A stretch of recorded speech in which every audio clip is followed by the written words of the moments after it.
Right, hello everyone. Well, I'm doing this private at the moment, and I will upload it later. But I'm going to use some details, background information about myself, and how I got into the paranormal. Now, we can all make mistakes on like dates and years, which I have done in the past. But I wasn't really into paranormal most of my life, actually. I did like watching movies and documentaries on the paranormal, but I wasn't really into the paranormal until I got into it in around about 2000, late 2011, early 2012.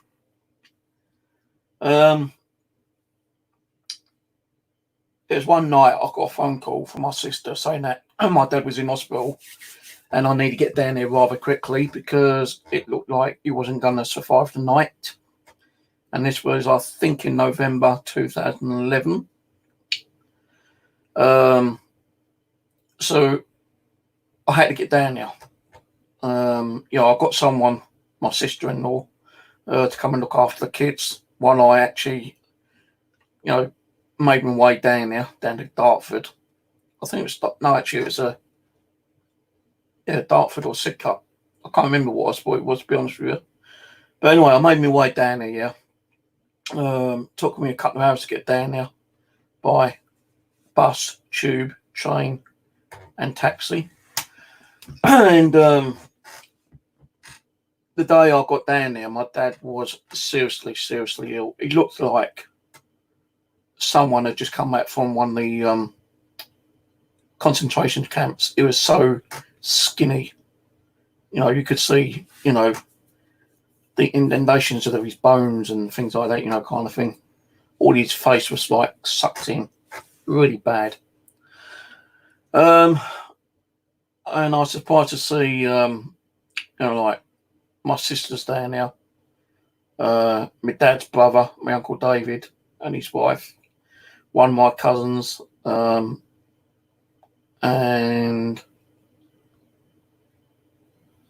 I think one or two of my nieces were there. I'm not sure. I can't remember. But, I did decide to stay there overnight. I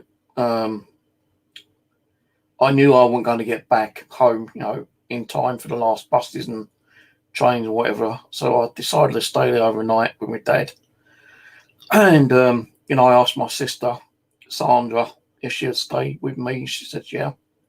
But she did have to go home for a little while, to feed the kids and make sure they were okay and that kind of stuff. But she did come back. But while she was away, I kept talking to my dad. And, I was like stroking his head and, giving him a kiss on the forehead. And it was really emotional, and it still kind of hits me sometimes when I think about it. But, seeing him the way he was, because he had dementia and Alzheimer's disease. And my mother-in-law, my stepmother, Joan, who married my dad after my dad divorced my original mother, Barbara, she actually requested the hospital not to feed him because he just couldn't eat. He kept puking it up and everything like that. So they just put him on a drip for like several days, and that's why he looked the way he looked, like a skeleton. So anyway, as I say, I was there with him for a couple of hours myself. While my sister had gone down, back to her home to do a few things. I say she did come back later, and as I say, I just kept talking to my dad. Give him a little bit of a cuddle and a hug, and I did start feeling a little bit sleepy, and I think I dozed off a little bit until my sister got back, and I didn't know if you could hear me or not, actually, to be honest with you. And it was early in the morning, around about 8:45, when my sister was ringing up one of her kids like my dad's grandkids, so he could say hello or goodbye to them, yeah. And I remember the grandchild saying, "Love your granddad," and then my dad just took, his last two breaths and passed away. Now we called a nurse in and said, "We think, right, my dad's passed on," and she goes, "Okay, I'll be back in a minute." 10 minutes later, she decides to come back in, and she's done what she needed to do and said, "Yeah, sadly he's passed now." And I said, "Well, no, I hope that he was able to hear us, to say our goodbyes and stuff like that." And the nurse reckons that, when someone is in the phase of passing away, their brain, although it doesn't look like they can actually sense and feel things, the brain does actually tell them that you're talking to them. But before he did pass away, I kept saying to my dad, like, if you ever want to come and visit me, come and visit me, just don't scare the shit out of me, kind of thing. And I didn't think this would ever happen. But a couple of months have gone past, we'd cremated my dad. And I think it was January, February time. I think it was January, actually. Where I was sitting in my little living room office kind of thing, yeah. Where I used to live over at Collieswood with my ex-wife and kids. And, I kept hearing things, I kept getting cold spots and I kept seeing shadows and stuff like that, kind of thing.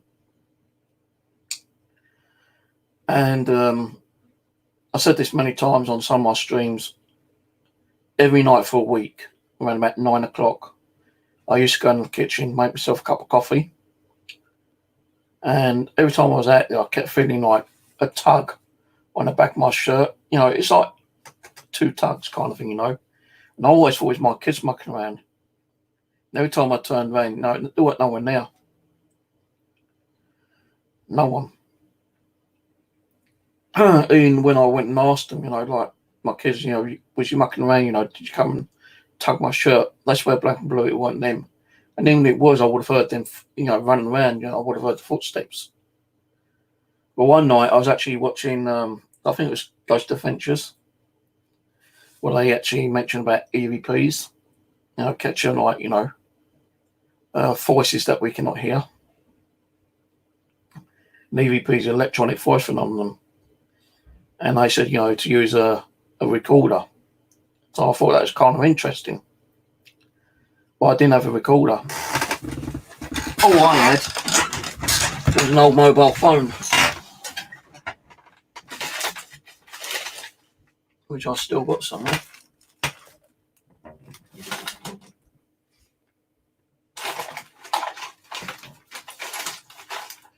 I actually did find it yesterday, but put it somewhere again.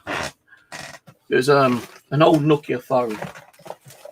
This one here. I still got it. I still use it for EVPs. Now I was scanning through it to see if there was any kind of like recording facility on there, and there was. So I think it's the following night I went out there again, 9 o'clock, to make myself a cup of coffee, and I put it on record, and I asked like a couple of questions if anyone's here, if anyone's got something they want to say to me, please say so. And I left like a 15-second gap in each question. So if anything did come through, like, they would say within 15 seconds. And I didn't think I'd actually get anything. But on playback, I was fucking astonished. And this was the first ever EVP I got. And there's an EVP on my dad's voice saying, "Stephen, love you, son." And like, I was so gobsmacked, I didn't know what to say or do. Now, I'd already told my sister, Denise, like, I've actually, seen shadows moving around in the hallway and like heard noises and stuff like that. Now, she thought I was going to be daddy, a bit crazy. Wouldn't blame her, actually. I think it's because of the emotion that set in and like, missing, your father, my father. So, after I'd actually got the EVP, I'd listened to it a couple of times, just to like listen to it, because I just couldn't believe it. So I thought I'd ring up my sister, Denise, and tell her. Now, I remember when I rang her up, I said, Denise, something crazy just happened. You ain't going to believe me if I tell you. She goes, oh, what, you seen ghosts? Seen dead? I said, no, but I've got something better than that. And I said, I was watching a program yesterday, I think it was Ghost Adventures, where I was talking about EVP. And the EVP is like electronic voice. And if you use a recording device, although we may not hear it, recording devices actually pick up these unheard EVPs. So I said, listen to it. She goes, oh, do I have to? Yeah, listen to it. So I played it to her. And she goes, my God, Stephen, that's Dad's voice. I said, I know. And I remember we both kind of like broke down crying. Because like, how could my dad's voice come over a recording device when he passed away? So after that night, I decided I need to know more. I wanted to learn more about the paranormal. And that's how I really got into it, because I started watching crazy amounts of like ghost hunting programs, like Ghost Adventures, Most Haunted, everything I could find on YouTube, I'd watch. And that's how I learned. Now, the other thing being is that, like, I actually bought myself a little, like, digital camera, because I was saying about, catching orbs. Orbs is like an energy, like a spiritual energy manifestation. And many people believe that is like, the first part of a spirit trying to manifest itself. So around about 2 or 3 o'clock in the morning, I tended to like sneak out. And, I'd either go out the front door or the back door. Because I just wanted to see if I could catch anything. And I caught more than I expected. I caught orbs, different colour type of orbs. Red, yellow, blue, purple. And some people would turn around and say, well, that's like, dust particles. Well, you can't get multicoloured dust particles, can you really? Dust particles usually show up as white. But these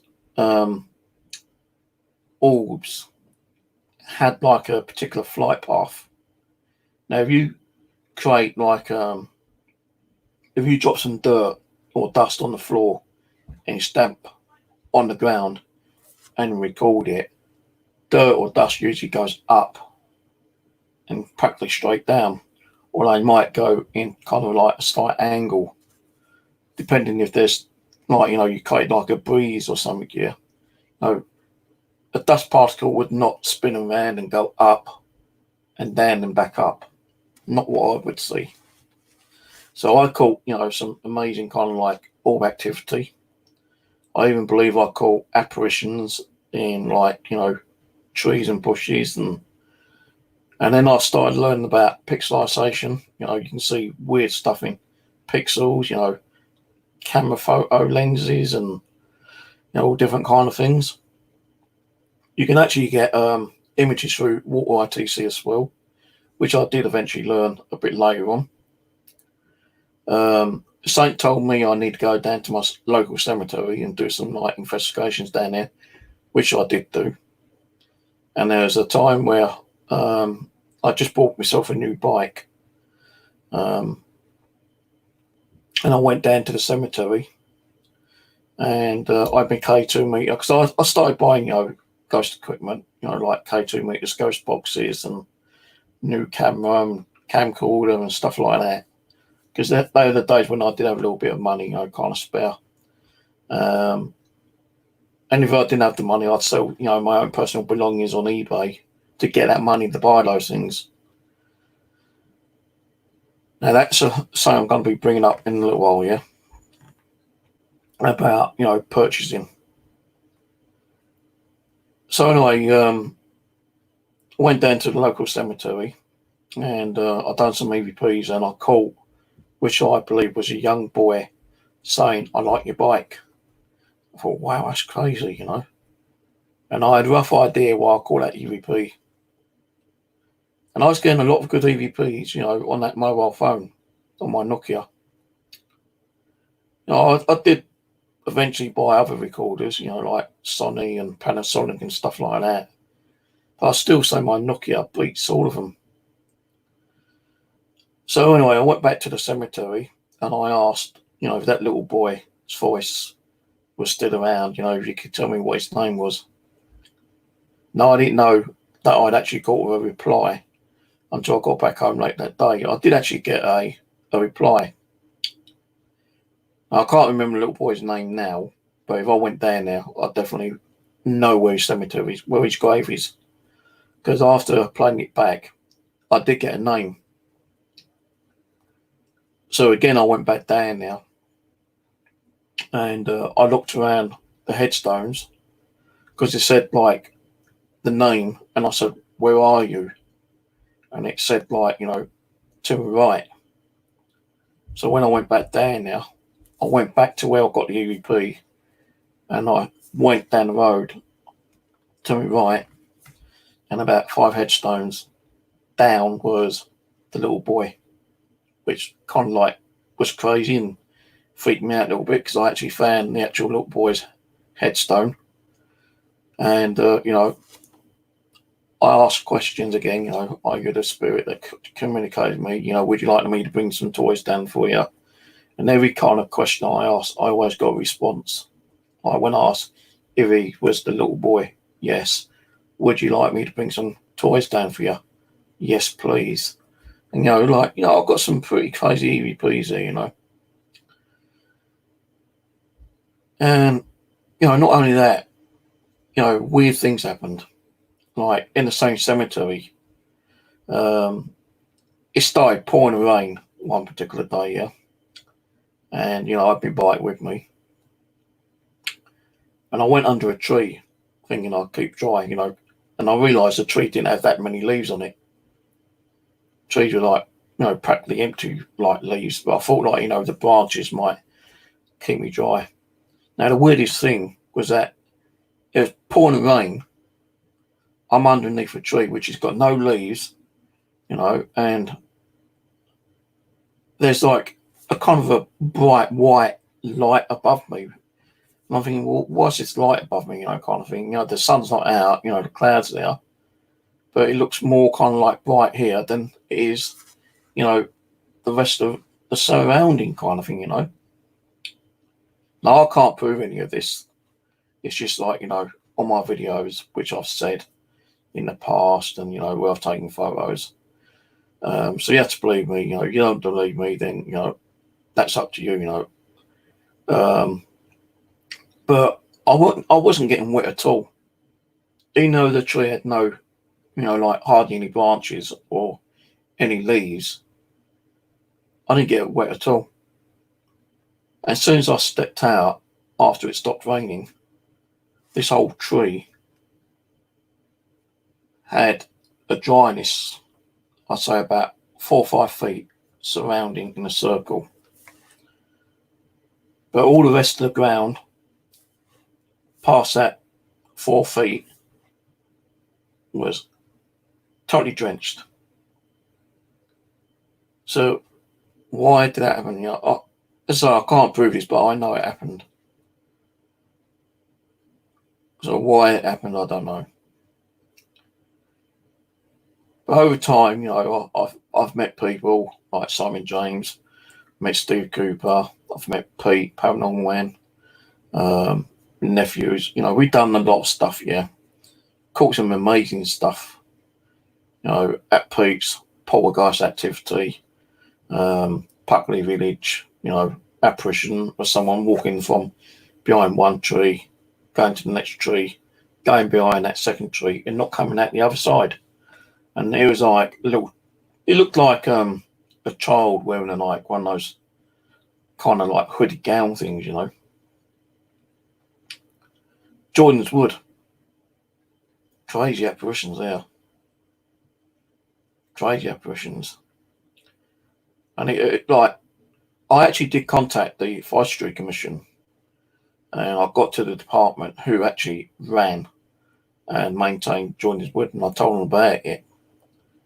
And they said, well, that's a fascinating story. Would you send us the link of the videos? And, if we feel like it's a good enough story, we'll put it in their forestry newspaper, which I did do. I sent them all the information and everything.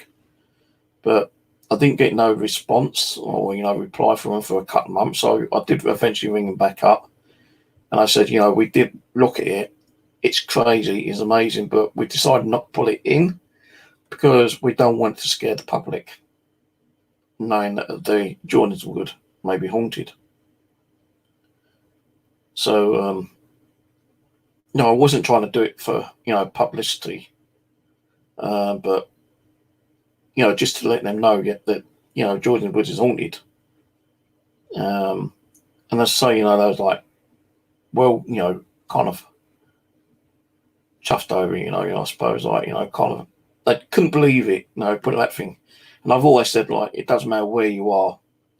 I reckon every inch of this planet is haunted by something, whether it be a human spirit or an animal spirit or a spirit from the earth.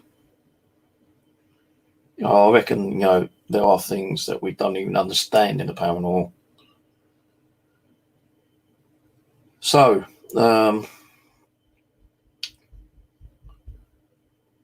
Joiners Wood, crazy stuff. Bexley Village, we've got some stuff down there which is like crazy. There's actually a video, and I've got. I actually found a video yesterday on one of my hard drives. The clip that I actually took out and uploaded as a separate clip on YouTube somewhere on his channel. But what I named it for, what I named as, I don't know. But I'm doing a video of my nephew, which is practically standing in front of me, and my camera catches like a matchstick kind of figure. We can understand what it is because we didn't, we weren't using the Xbox Connect or anything, so I didn't know anything about the Xbox Connect. But we caught something that resembled a matchstick kind of figure. What it was, I don't know, but it was humanoid matchstick figure, and it showed up a couple of times on that video clip. So the matchstick figure, the apparition in Puckley Village at Screaming Woods, 3 different apparitions in Joiners Wood, poltergeist stuff in Pete's house,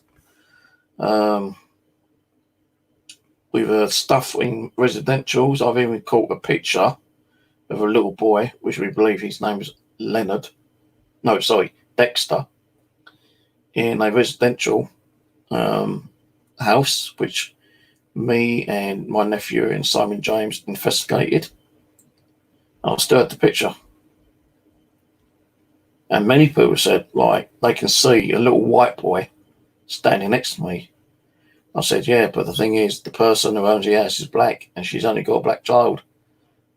Now, we believe Dexter died during the 1940s from, World War II, where the bombs are dropped in the surrounding area, Mitcham, because Mitcham was completely, devastated with German bombs. Mitcham was completely layered. It was completely demolished, and the clothes that Dexter's wearing does look like the kind of clothing a kid would have worn in the 40s as well. And as I say, I still have the picture. I don't know if you're going to see it because I've had to try to print this out several times.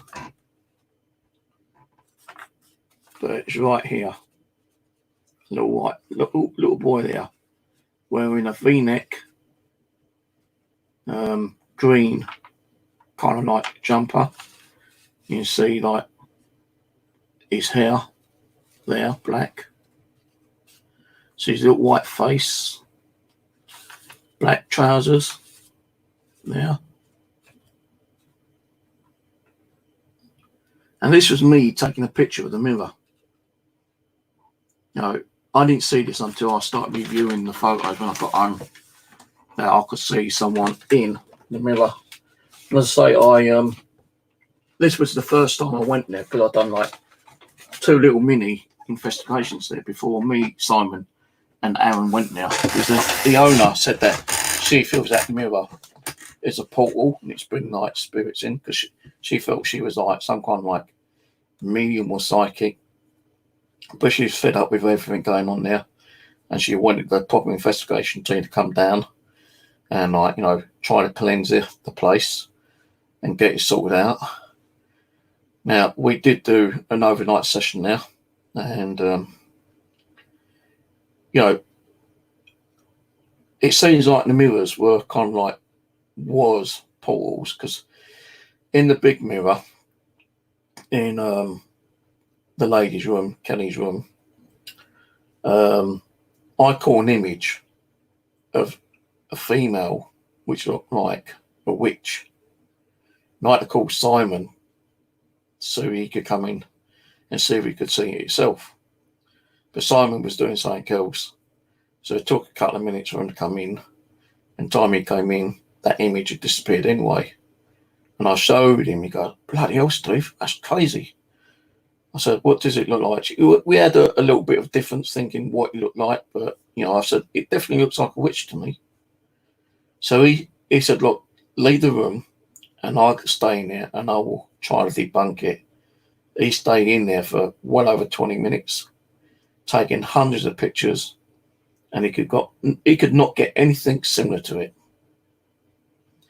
So at the end of that session, we did do a cleansing, prayers, Simon went round with the holy water and stuff like that. No, actually, he was doing the prayers and I was doing holy water.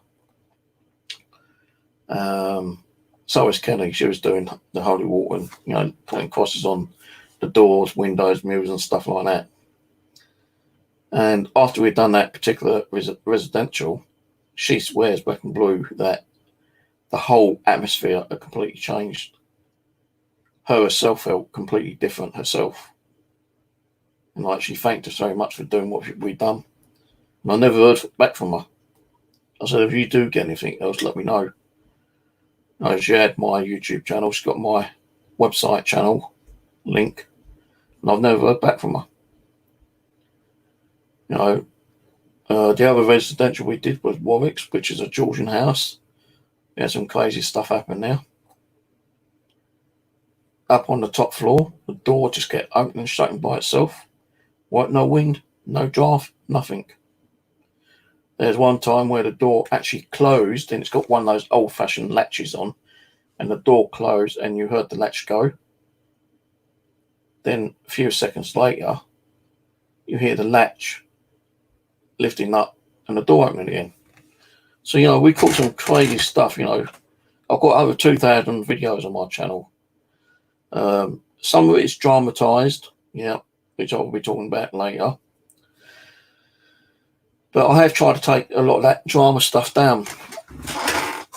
Because, although we've had some crazy stuff over the 8 years I've been doing this, I've never cast myself as a faker or a fraud or anything like that. Everything you see, everything I do is real, 100%. I don't need to fake anything, because I'm there to try to learn the truth. I want to learn the truth. I want to know why spirits come back and talk to us.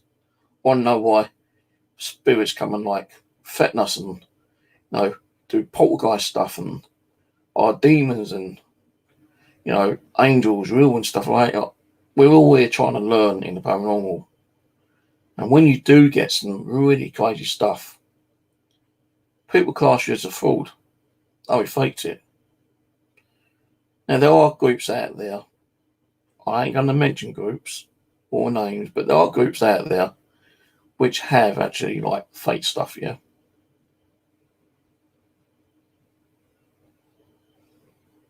And they come back and apologised and, So, I just wanted to get the views. I wanted people to know, that things can be faked.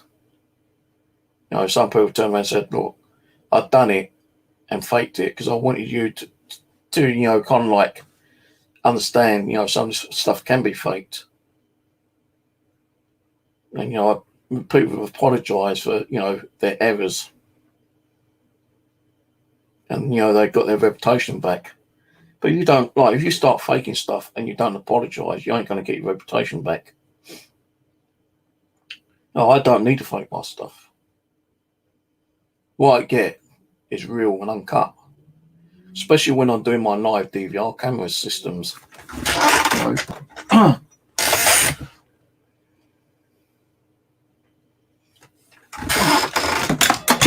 There's a time when me and Rose and Michelle was doing a live stream. We've been talking about Sandra Bland and Elizabeth Lamb and other people. And we're just getting into the live stream. And I was using some brand new Wi-Fi cameras. I had like a screen up with 12 cameras up. And one of the new cameras went down straight away. And I, oh, no, here we go now. Mish goes, what? So I think one of my cameras has gone down. Brand new camera, and it's lost connection. And as soon as I said that, the camera started working again, came back up.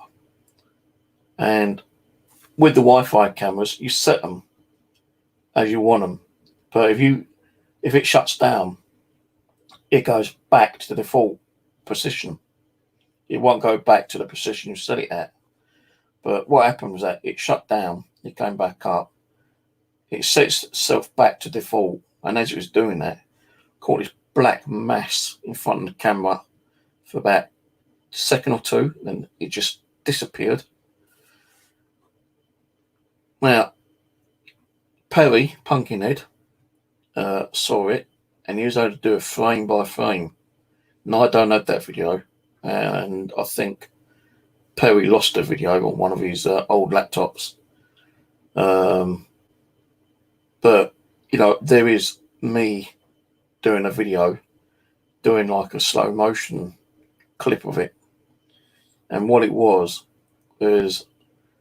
when the camera came back on, it appeared as like a dark black mass that suddenly grew into like a humanoid form and then back into a black mass.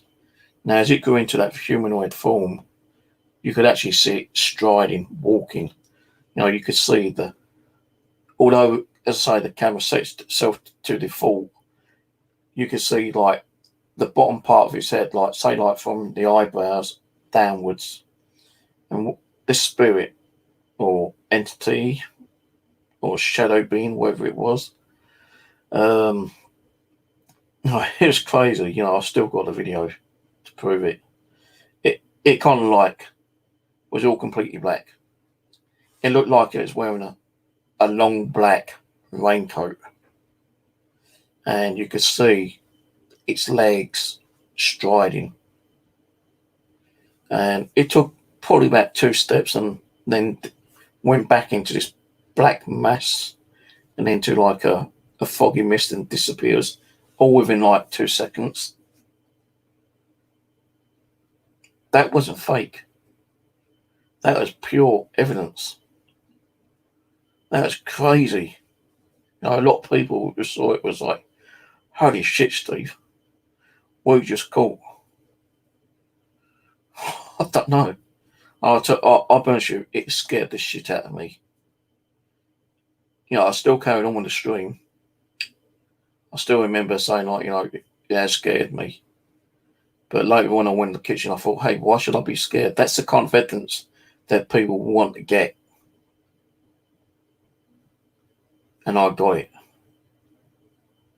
I was here in my living room when that actually appeared. I was here in my bedroom. That appeared in my living room. If I was in the living room and it appeared in front of me, my ass would have been outside. I wouldn't have been back in for the rest of the night.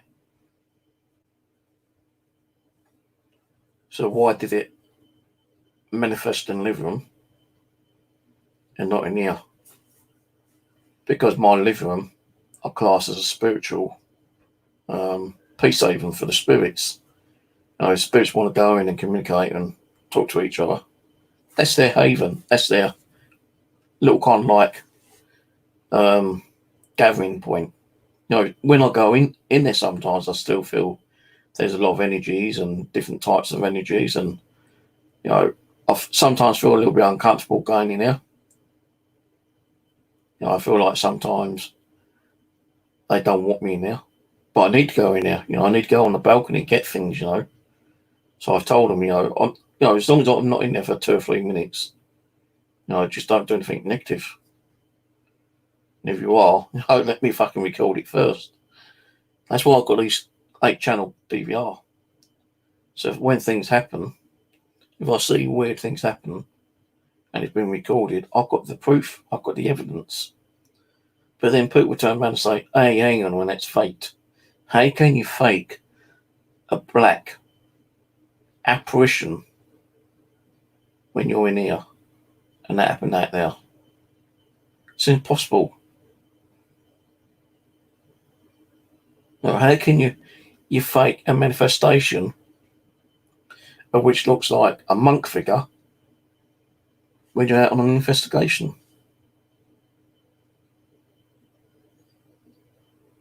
No, some people will fake stuff. Some people will tie, like a very thin piece of string or fishing wire and pull things down and make it look like, poltergeist activity or, something that's going crazy in the house. I've seen some people do that, and I kind of have been a bit disgusted with it. But I don't fake my stuff. Everything you see is real, 100%. Now, I've not done nothing or hardly anything in the paranormal for over a year now. And that's because a lot of drama, hate, cyberbullying went on. And it disrupted quite a few people's channels. And a lot of people decided to leave the paranormal because they got fed up with the hate and the cyberbullying and the attacks and being accused of being a fake when they're not fake. I had it over a year of being targeted, being called a liar, a fake, a scrounger, a thief, a beggar.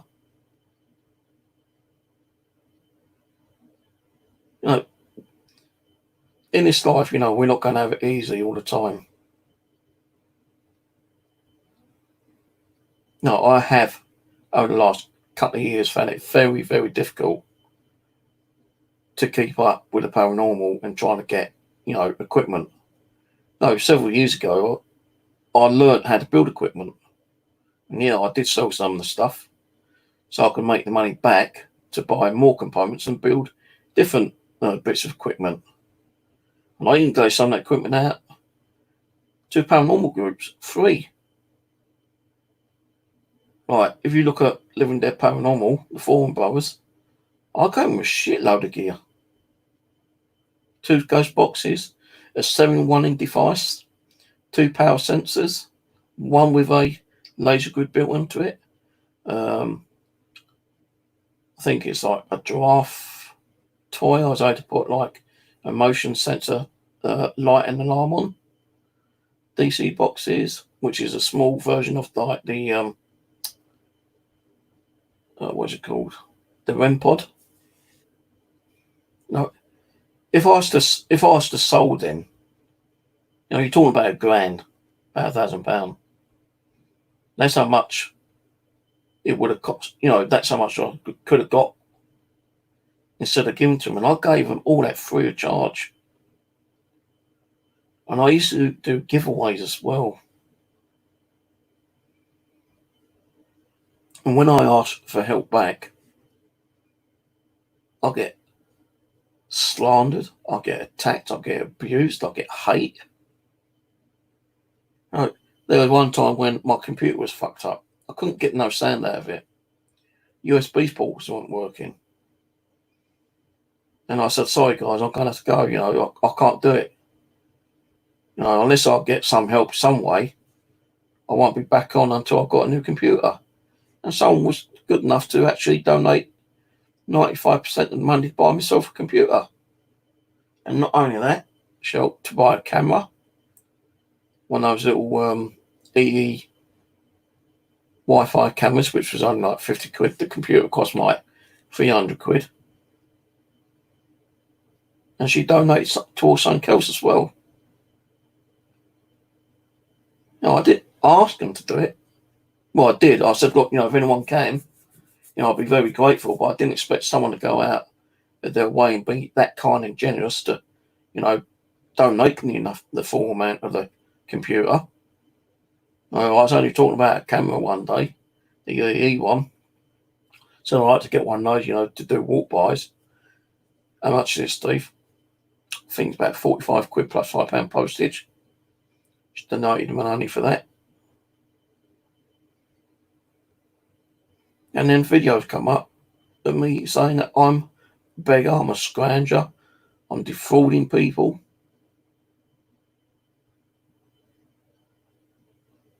There's no harm in asking.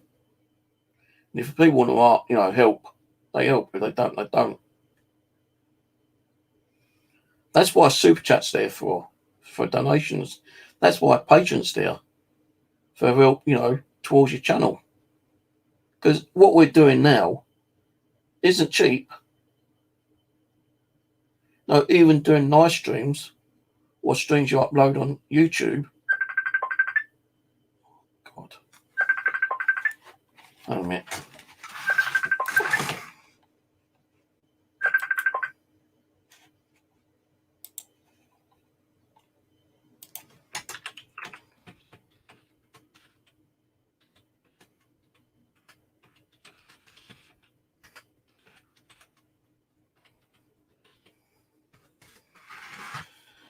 Oh, I thought I had that disconnected. Wait a minute.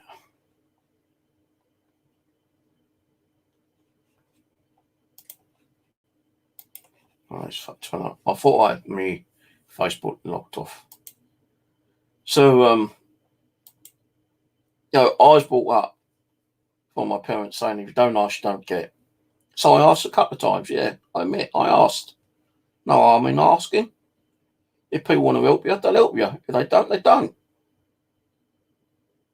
You know, you ain't standing with a knife or a gun or anything, you know, pointing at them and saying, give me your fucking money, are you? Oh, there's thousands of people, millions of people with YouTube accounts that get donations, whether they ask for it or not. You know, I've had donations given to me when I've not even asked for nothing through Super Chat. But you've got to realise Super Chat takes 30, I think it's like 30% of what income you make. So if someone donated like £100 to you through Super Chat, you'd only get £70 out of it. If someone sent you £100 through PayPal, you won't get £100. You probably get £90. Now the thing is, as I said, like, this ain't free. It does cost money. You know, the cost of buying a computer, a webcam, right, to get onto the internet. You know, the cost of the internet fees.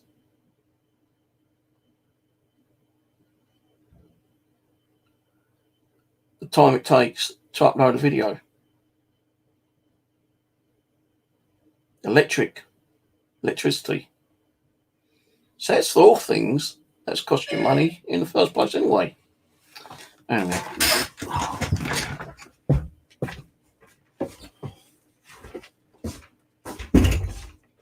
Hello? Who for? Who for?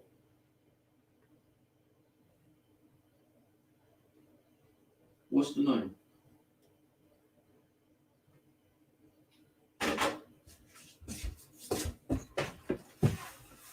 Fucking delivery firms never get the door numbers right. I'm too lazy to look at the bloody ticket on their boxes, these delivery companies. So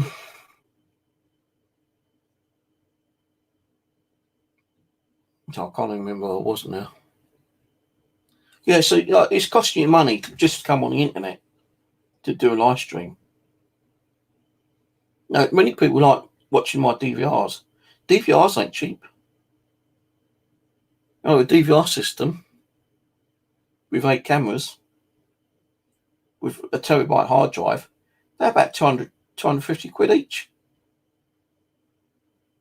You can get a 4-channel one for about 100. But some of the cheaper models are shit. They break down within months. And I've just got my I bought a new DVR system, which I did get a little bit of help with. I did practically pay most of it myself, actually. Just had 10, 20 quid, whatever, to help me to pay for it.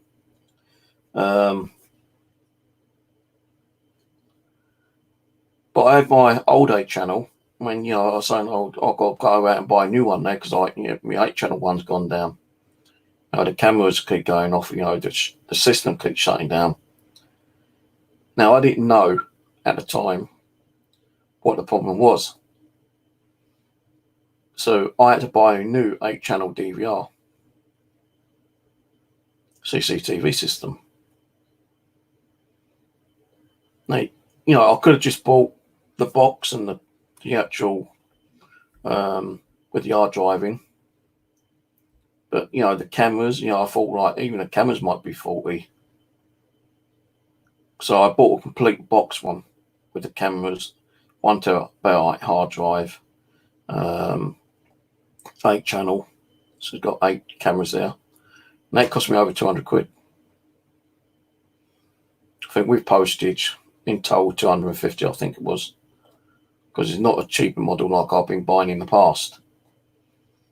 So I got it, and I thought, what I'm going to do, before I set that up, I'm going to quickly see if I can repair the other one. I've been trying to muck around with the old one, a couple of times, and it still wasn't working. I couldn't understand what it was. And I thought it might be cables, there might be a short on something. And, I've got the new one come through the post, it's sitting there, and I thought, I don't want to really put that on yet. Let me just spend a bit more time, which I did do. Took the hard drive out, put another one in, and it all started working. So the hard drive had gone faulty and it was shutting down the system all the time. So I thought, fixed it. Now what do I do with this new one? So I send it back or keep it. Well, I kept it, and lucky I did, because yesterday my old DVR system, the 8 channel one, decided to pack up on me again. Again, hard drive problem. So before I took the new one down, which I've not used for over a year, I tried having, another hard drive. I even took the hard drive out of the new system and put in the old one, and it wouldn't detect the hard drive. I can get all the cameras up and running on it, no problem. But it won't record onto the hard drive. Now, I don't know if it's the cable or it's the board itself, the motherboard in the actual system. I spent, about an hour trying to see if I could fix it. Couldn't fix it, so I bought out the new one, and the new one's up and running now. See, things don't come easy. Even when you go out and doing ghost hunts, K2 meters, you're talking about 30, 40 quid. REM pods are like 150 quid. Mel meters, £100. Night vision cameras, between £100 and £300. Digital recorders, anything from 30 to a couple of £100. UI lights, 10, 20, £30.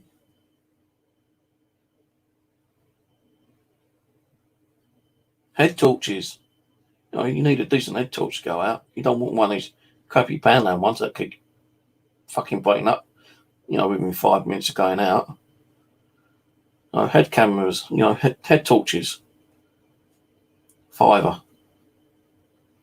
Every piece of equipment that a ghost hunter buys is costing them money. And we're bringing you our experiences, our evidence. Whether you think it's entertainment or not, I've got about 2.5k subscribers, which I'm very grateful for, yeah. And I admit I've lost a lot of subscribers because of the damn drama, the hate, the crap that went on last year. And because of all that, I'm not giving up the paranormal. I said to him last year, I don't know if I want to carry on or not. But the thing is, I need to take time out, recoup my energy, and have a long think about it. And if I do it, I'll do it. If I don't, I don't.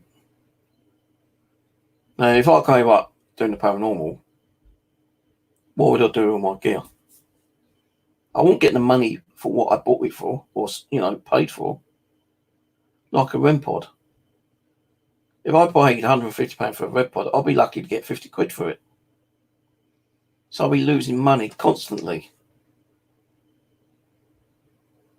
And I've been targeted left, right, and centre because I'm selling stuff to make money, to buy stuff, and if I ain't got the money, if I'm not selling anything and I ain't got the money to buy something, I'm asking for that little bit of help. And if people want to help, great.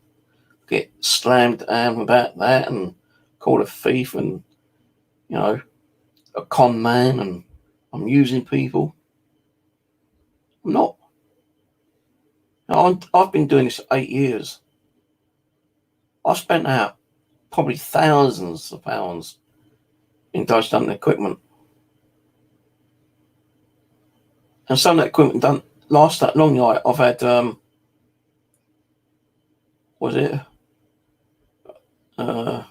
Oculus 3. The screen's broken on that one. So I can't see no text or nothing. I even emailed the manufacturer who made them, asked if it's possible to get the screens fixed. They don't support them anymore. And that cost over £200. I think it cost 250 quid actually. Now you can hear the sound, see the little flashing lights, the sensor lights and stuff like that work. All the modes work, but the screen is completely busted. So really, that's more like a little fucking door stopper, a £250 door stopper, because it's not working. And sometimes when I do have money, if I want a piece of equipment, I don't have to buy one, I buy two. And the reason I buy two sometimes, because if I go out on a residential investigation, there's 3 or 4 of us, there's more equipment, we can spread out instead of sharing it all. If I'm using a millimeter and someone else wants to use it, I'm going to turn around and say, well, no, I want to use it first. But if I've got 2 of them, then whoever wants to use the other one can use it. And I did have 2 millimeters, well, 3 actually. I've got the black one, which has the sensors and alarms and some other bits and pieces to it. And then I bought 2 of the standard basic ones, yeah. And I wasn't using the second one. So I thought, look, I need a little bit of money. I might as well sell it, which I did do. And I sold it for just under the price range I bought it for. I think I paid like 120 quid for it. But I sold it for about 100, including postage. Because it's still brand new, boxed in the seal. And when I last checked, those millimeters were going about 150, 160 quid each. So the person that bought it got a fucking good deal out of it. It's only because I knew the person and they gave me small donations in the past. I thought, great person. Sell it to that person. So I wanted it.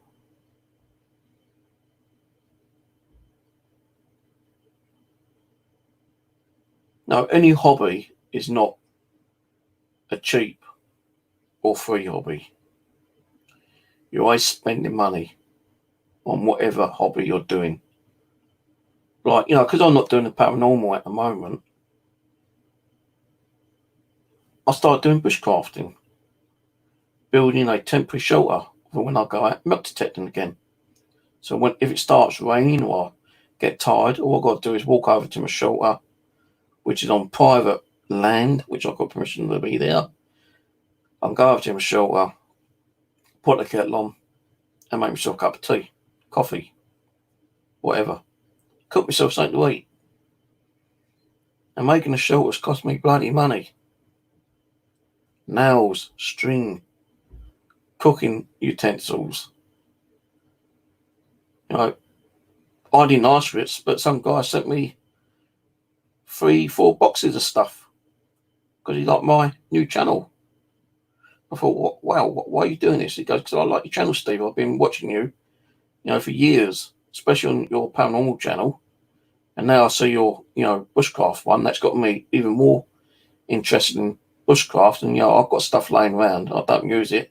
So I'd rather see you use it. He sent me like mess tins, 2 kettles, 4 metal cups. Sent me like fire lighting equipment, oxos for drinking. He was going to send me a knife, but he's not allowed to send a knife through the post. So that I went over to get. But he sent me like blankets and fishing tackle and a lot of other stuff. I didn't ask for it. I might have said, well, if anyone's got anything they want to donate or I didn't think someone was going to do it.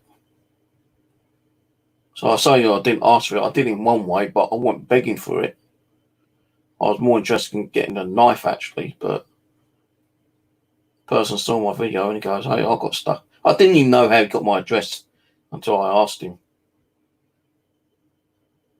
Now my address has been doxed God knows how many times over the last 2 years.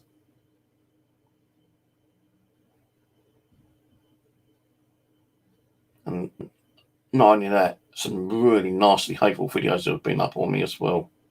Really nasty stuff. And I've had to get the police involved and have people arrested for it. Why? Because they don't like the person I am. Now I try to be the nicest, honest, respectful, trustworthy person out on YouTube. Now, if you ever come to meet me, you'll see what kind of person I am. So I've given stuff to many people free. I built stuff for people and given that free. Well, I stopped doing building stuff because, I do have a little touch of dementia, I believe. My dad has had it. He died from dementia and Alzheimer's. My mum's got dementia. And what the doctor said that I might have a touch of dementia. And, when you've got dementia, you can't remember things. It attacks your brain. And what I don't understand, sometimes I can't remember what I done yesterday, but I can think of something I done like 10 years ago. So when I'm trying to think how I made my DC boxes, I can't remember how to make them. But give it a couple of years' time, I might be thinking about building something else. Then, the memory of me building these DC boxes, which I used to have, I've only got one now. Because you'll have ones broken, I stripped them apart, or I gave the other ones away, or some of them are just sitting in the cupboard, waiting to be repaired.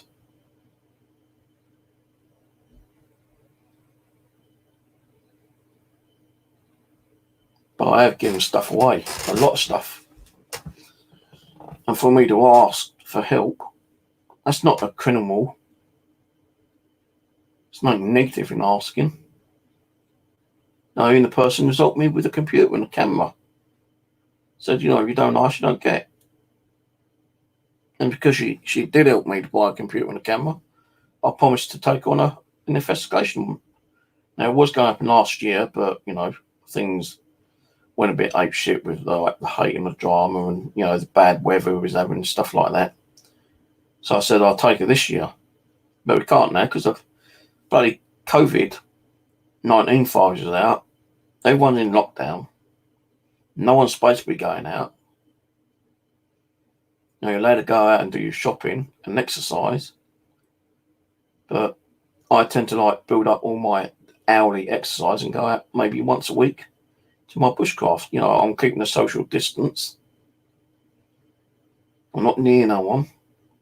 I wear, my face mask and gloves when I'm on public transport for my own protection. If I had to fire myself, I wouldn't be going out. But I know I ain't got it. I'm not saying I'm immune to it. There might be people who are immune. Maybe I'm just one lucky people who've not had it yet. I'm not saying I can or can't get it, but lucky I've not had it yet.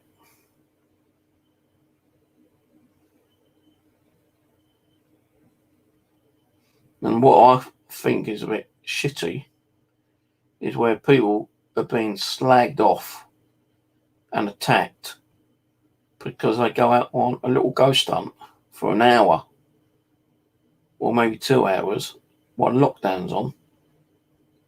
Listen, you haters out there, yeah?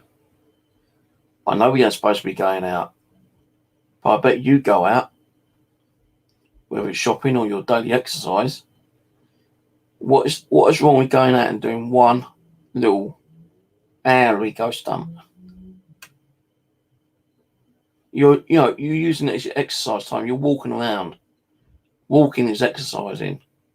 Carrying things is exercising your body. Talking is exercising. So what's the big fucking problem?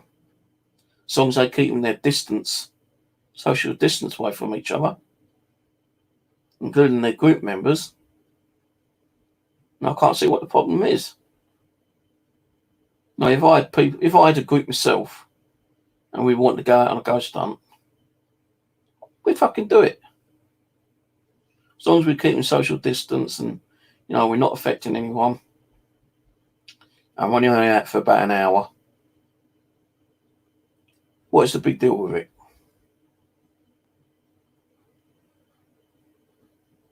So I'm lucky. I'm on my own. I ain't got really any friends around here. I can't go out ghost hunting because people I know live too far. My nephew's has lost interest in doing ghost hunting. That's my nephew Aaron. I did say to my nephew Warren when I was at our little kind of family gathering on Boxing Day, if I come down, I didn't do a ghost hunt. He said, I'll come with you. So Aaron will still do it. My other nephew Simon said he'd be interested in coming up and doing it. Well, he doesn't need to come up. He'd be down where he lives anyway. But Aaron, I don't know if he wants to do it or not. If it's in, nearer to him, maybe he might do, I don't know. But he don't like travelling uphill all the time. Now, if I got someone knocking on the door and saying, my house is on, is really active, and I asked him to come up, then he might come up. I don't know. But I think he has lost, interest in the paranormal. As I say, I've not lost complete interest in the paranormal. I'm just sick and tired of all the hate, the bullshit, the attacks, cyberbullying, and people saying that I'm a faker and folder when I'm not. I mean, it only takes so much before, you attempt to let rip and never go back. And I've done that. I have been in drama, I admit. I have been part of it. But mainly to defend myself and my friends. And if someone's going to talk shit about me, I'll talk shit back. But that made me ill. Made me very ill. My stress level, my anxiety, my depression increased tenfold. I ended up in hospital nearly I was in hospital 3 times last year. Because the anxiety attacks, the stress, the depression, the threats, the nasty video contents. And I've had to deal with that. And I've put now that I will not confront or have a go back at anyone who does videos on me anymore. So I'm not going to sit here and let it keep on. If someone's going to do nasty videos on me, I'm not going to retaliate like I used to. All I'm going to do is download them, find out who's doing them, and report their ass to the authorities, which I've done in the past, and one person is and was arrested, and they are facing charges. And that guy, I thought would never do the shit, because I'd known the guy for like 10 years in the gaming community, and he knew I was going through a lot of, hate and drama and attacks, and for him to do it himself, shocked me, and it shocked a few other people.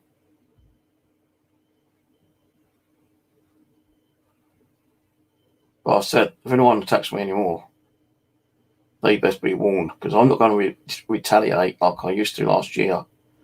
I'm just going to download the video content, screenshots if any screenshots been sent to me, and if it's not, as bad as it was last time, which was very, very bad, then I'm just going to report it to the police and let the police deal with it. Now, since then, luckily, I've not really been attacked. I've had trolls and, some haters come on and slag me off a little bit, but luckily, touch wood, no more nasty videos as of yet. And I've warned on any videos, if I think it's bad enough, I'm going to report them.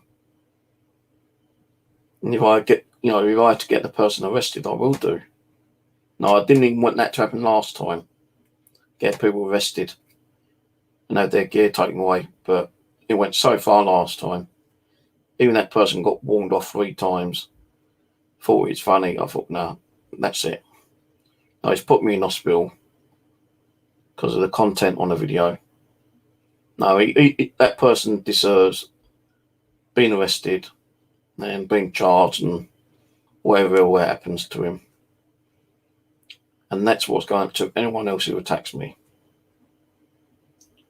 Because nasty people shouldn't be doing this. The government's supposed to be looking into like trolling and cyberbullying this year.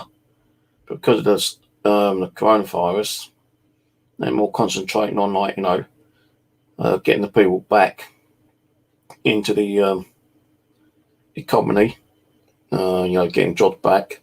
There's over 2 million people have lost their jobs. Well over I think it's 2.5 million. And I think we're lucky because America's lost like over 50 million, I think, people have lost their jobs in America. But you've got to think America is like 10 times bigger than us anyway. But I know the government's got a lot to think on, the NHS, unemployment, the economical side of the life thing, like businesses and food distributions and, health and God knows what else. And they got all that to worry about before they start thinking about trolls and internet abuse and cyberbullying, I suppose. So that's all been put on hold on the back burner until later. But it don't mean that you can go around and attack and abuse and cyberbully people, because the police have actually classed it now as a more serious offence than it was last year.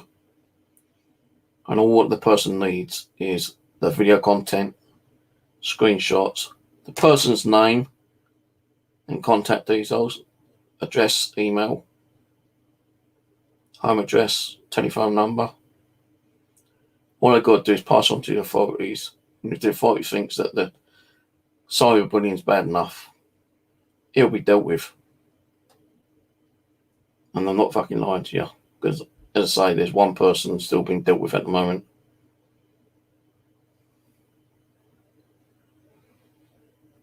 And that's what put me off doing the paranormal, because of all the hate and the cyberbullying. It brings you to that lowness where you just don't want to do nothing. And I did lose my interest, my compassion, my love, my abilities to do the paranormal. In one way, you could say that I told the spirits to bugger off for now and come back when I'm ready to continue doing it. But when I'm ready to do it, are they going to be willing enough to come back and communicate with me? It's going to take time and effort. I mean, time and effort. So it means me just doing like DVR live videos while I'm sleeping at night time and have the DVR cameras running. I just do that. If I fancy doing a live stream, doing a ghost box or an EVP session, I'd do that. If I want to do a session when I'm doing a Ouija board or pendulum and a ghost box, I'd do it. But it needs to start like I originally started, slowly, and build up to it. I'm not going to just jump straight into it. So I don't have the energy, I don't have the love and compassion like I used to a couple of years ago. So you got to understand, although my channel has gone tits up at the moment, I will come back. I will be doing more paranormal.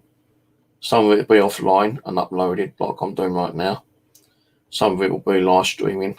Some of it will be outside, doing cemeteries, going to places that may be or may not be haunted. And I do videos of those and come home and upload them. That's how I started when I first got into the paranormal. If it means doing that again and then building up and trying to get my viewers and subscribers back, and that's how it's going to happen. Now, I'm not worried if I only get 1 or 2 people watching, because when I first started, I was only getting a couple of people watching, but over time people did come and watch my videos. Now in the last 3 or 4 years, I've had people say, I've watched every one of your videos from day one you started. Now, I can't say that they're lying or they're just saying it to make me feel better. But some people have told me things in some of the videos that they've watched in, when I first started. And like halfway, 3-4 years later. So they actually watched 2 Fadim videos. Or they have, then thank you. You must have a lot of time to watch all my videos. And I appreciate you spending time watching my videos. I appreciate, all the people who come and watch my videos and on my live streams. So, it's for you. It's not just for me, it's for you to watch and learn and understand the paranormal. We're supposed to be all learning and sharing and helping each other out. But it's not just in, the paranormal field, it's everywhere. People will attack each other, whether it be jealousy or they think you're doing it wrong and they saying that you're doing it wrong and they're not trying to help you into correcting it. It's just like hate. It's always constant attacks. And if you can't get on with someone, don't go to the channel, don't watch them, don't subscribe to them, don't even hit their notifications or go and thumbs them up or down, because you are actually supporting them, would you believe? Even if you hate them, if you think they're fake, why keep going back to their channel and watching them? Not because you're trying to get evidence that they're faking, if they are faking. And if they are, you're still supporting them by actually going there and watching their channel and watching their videos, aren't you? You know, if someone's faking it, then let them fucking fake it. No, they're going to slip up soon enough. And yeah, people are doing videos and saying, like, you know, I'm going to tell the story behind a certain group and show that they're faking stuff, and, you know, I've got evidence. Well, before you can do that, you need the evidence before you can do videos. And what does it really make you, that person who's doing videos on someone who's apparently faking stuff? It's not making you look like the better person, is it? People are going to hate you and probably disrespect you and attack you for doing the video, even though you're trying to show that someone's faking it. It's making you look like you're being a bully by giving that evidence. Why not just like ignore them? You know, people are seeing what they're doing and they can see that they're faking it. Then let the viewers go to the channel and say, look, you know, sorry, I'm unsubscribing because I think you're faking this shit. And if they get enough people thinking they're going to, you know, if they get enough people thinking that that person, that group is faking shit, they're going to lose a lot of people, subscribers. And then they're going to realise they know that they've been caught out. You know, just don't be a part of them. Don't even do no videos on them.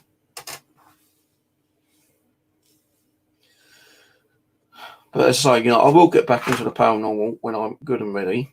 You know, I do hope to do some stuff when I've completed my bushcraft shelter, which I hope to have done within the next 2 months. Once it's complete, I hope to go over there and spend the night over there. You know, because I do have a fear of being out on my own in the dark. So I'm want to try to confront that fear, being out there alone in the dark. And, you know, I'll be in my shelter, lock myself in, and I'll take Ghost Box and EVP recorder, and I'll try to do a live stream while I'm there. If I can't do a live stream, I just record it and then upload it when I get home, like I do in my bushcraft. I can't live stream it because the internet's crap over there, but I do the video of what I'm doing, you know, showing people the things I'm doing, the progress of what I'm doing, showing techniques of what I'm doing and where I've learnt it from, my mistakes, because everyone makes mistakes. And then when I get home, I'll upload the whole video. None of my videos are edited. They're all as they are. All what I do is put the videos up. If they're saved in sections, I'll join all the sections together and upload them as they are. Because that's how I want people to see my videos. True. Live if possible. If not, pre-recorded. No tampering. If they like the content, they like it. If they don't, don't. All right, I'm going to go. Have a good rest of the week, everyone. So I will be getting back to the paranormal. You know, I hope to do some more overnight live streams with the DVR, possibly sometime soon. When I'm going to start doing streams with ghost boxes and EVPs and Ouija boards, I don't know yet. Could be another month, could be another couple of months. I don't know. You know, I might even just do one off the spur at the moment. I don't know. You know, I'll still do my little coffee time chats and have my little, you know, moan and groan and rant or general chat or whatever once or twice a week. But that's me. That's you know, I started and that's how I've gone through the paranormal, and that's how people treated me, you know, in good ways and bad ways and whatever. All right, later all. Cheers.